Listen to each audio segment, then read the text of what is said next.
एक सियासी खबर की बात करेंगे। कांग्रेस में आज लगातार दूसरे दिन भी मंथन का दौर जारी है। सीएम हाउस में बैठक जारी है। कांग्रेस के तीनों सह प्रभारी अमृता धवन, वीरेंद्र सिंह, काजी निजामुद्दीन भी इस बैठक में शामिल हैं। सीएम हाउस में चुनावी रणनीति को लेकर यह बैठक हो रही है। सीएम हाउस में सीएम गहलोत, प्रभारी सुखजिंदर रंधावा और गोविंद सिंह डोटासरा यानी पीसीसी चीफ भी मौजूद हैं। चर्चा जारी है। तीनों अपने अपने प्रभार क्षेत्रों का फीडबैक ले रहे हैं। सीएम को ये फीडबैक अपना देंगे सह प्रभारी। बैठक में ओबीसी आरक्षण को लेकर भी चर्चा होगी। 21 से बढ़ाकर 27% करने की बात जो है वो प्रमुखता से हो रही है।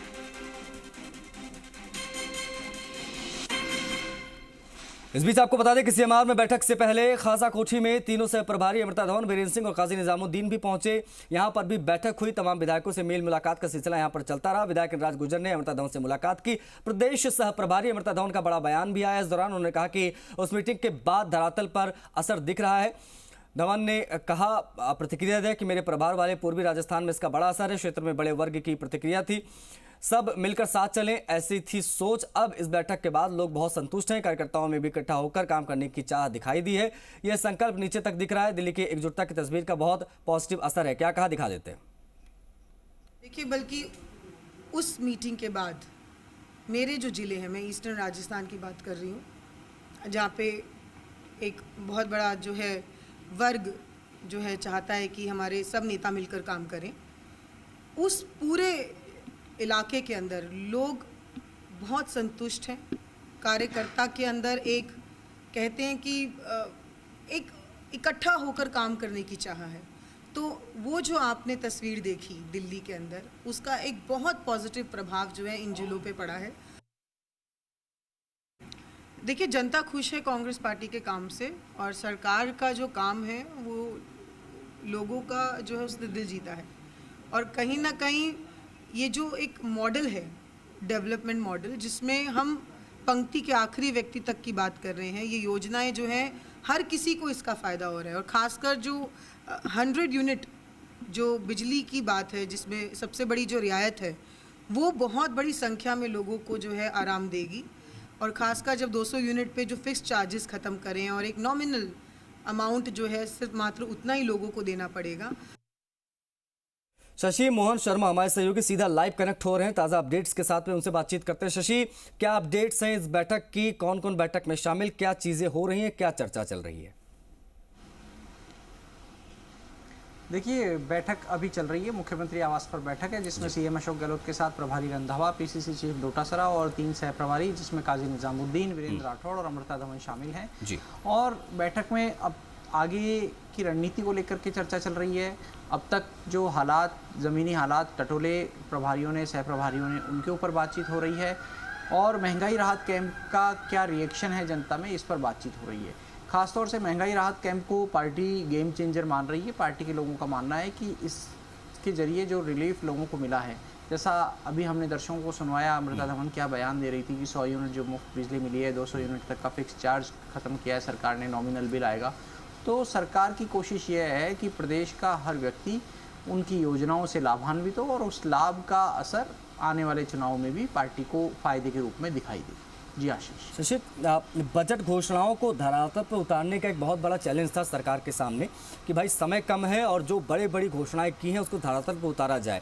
जाहिर तौर पर सह प्रभारी गए होंगे, क्योंकि अभी अमृता धवन को हम लोग सुन रहे थे, वो ये कह रहे थे कि रिस्पॉन्स बड़ा तगड़ा मिल रहा है, लोग बहुत खुश है योजनाओं से।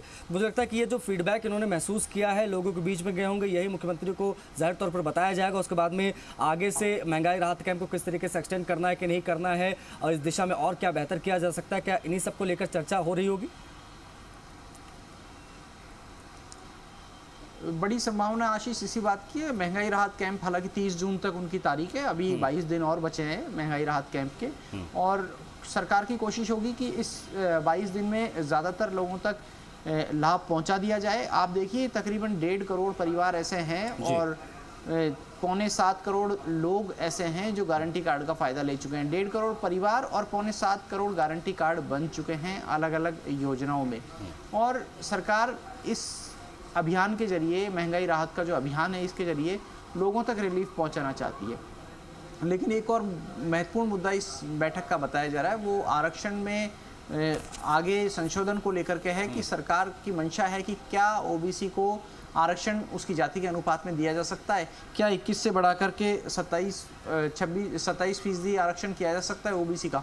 इस पर भी मंथन प्रस्तावित है इस बैठक में। जी आशीष, ये एक बहुत बड़ी चीज़ है जिस पर जो है नज़रें बनी हुई हैं।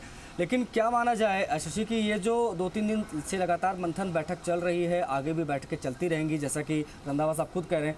अब ऐसे में क्या माना जाए कि इन बैठकों के बाद में मिले फीडबैक के बाद में क्या संगठन स्तर पर कुछ बदलाव भी हमें देखने को मिल सकते हैं आने वाले दिनों में राजस्थान में?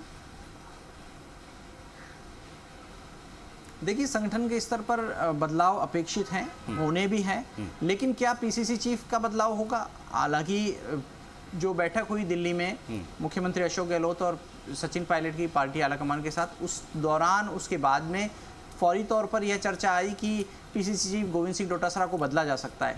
लेकिन संकेत यह मिल रहे हैं कि डोटासरा को पार्टी के कुछ लोगों ने और मुख्यमंत्री अशोक गहलोत ने भी संभवतः यह आश्वस्त किया है कि उन्हीं की अगुवाई में, उन्हीं के अध्यक्ष रहते विधानसभा चुनाव में पार्टी जाएगी।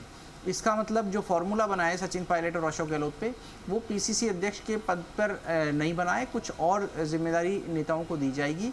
पिछले दिनों पार्टी के प्रदेश प्रभारी रंधावा भी कह चुके हैं कि नेताओं की अहमियत, नेताओं के कद और उनकी ज़रूरत के हिसाब से जिम्मेदारियों का आवंटन किया जाएगा।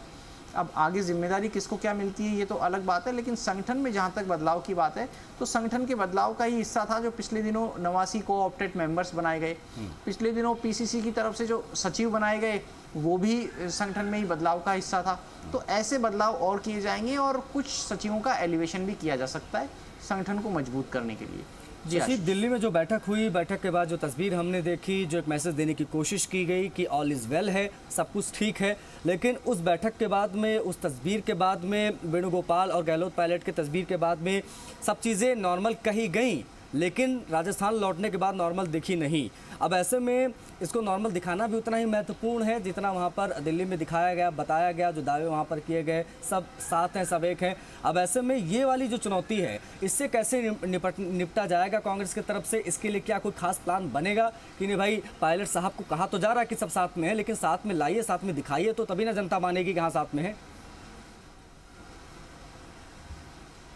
देखिए, जब सचिन पायलट से भी ये सवाल होता है कि क्या वो कोई पद ले पाएंगे या उन्हें कोई पद दिया जाएगा, तो वो कहते हैं कि वो किसी पद के मोहताज नहीं है। पार्टी ने उन्हें बहुत सारी जिम्मेदारियां दी हैं, केंद्रीय मंत्री बनाया, सांसद बनाया, विधायक बनाया, उप मुख्यमंत्री बनाया, पीसीसी चीफ बनाया।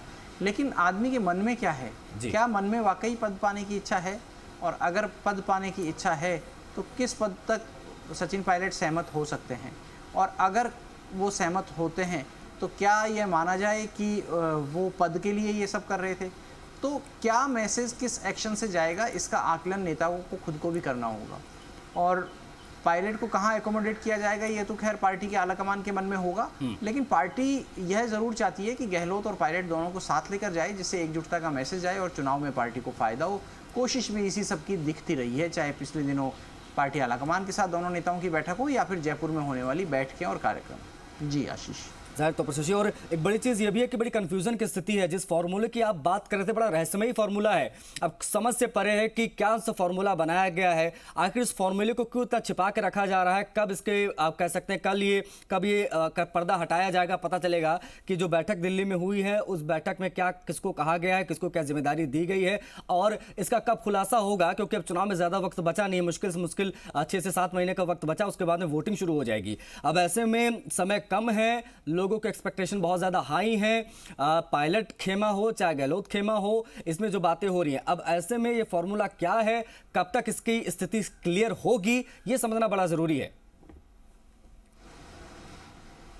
6 महीने से कम का वक्त बचा आशीष चुनाव में, और फॉर्मूले को लेकर के खुलासे की या स्थिति स्पष्ट नहीं होने की जहाँ तक बात है, तो कोई बड़ी बात नहीं है कि संभावना ये भी हो कि खुलासा किस बात का करेंगे जब कोई फार्मूला ही नहीं बना तो। और अगर कोई फार्मूला नहीं बना तो आप कार्यकर्ताओं और जनता के बीच में क्या बताएंगे कि इस बात पर सहमति बनी है।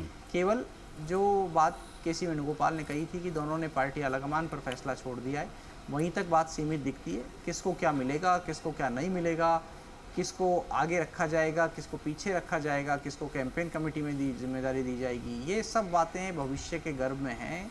ना पार्टी हाईकमान ने किसी से इन बातों को साझा किया है, ना किसी को बताया है, ना जिम्मेदारी दी है।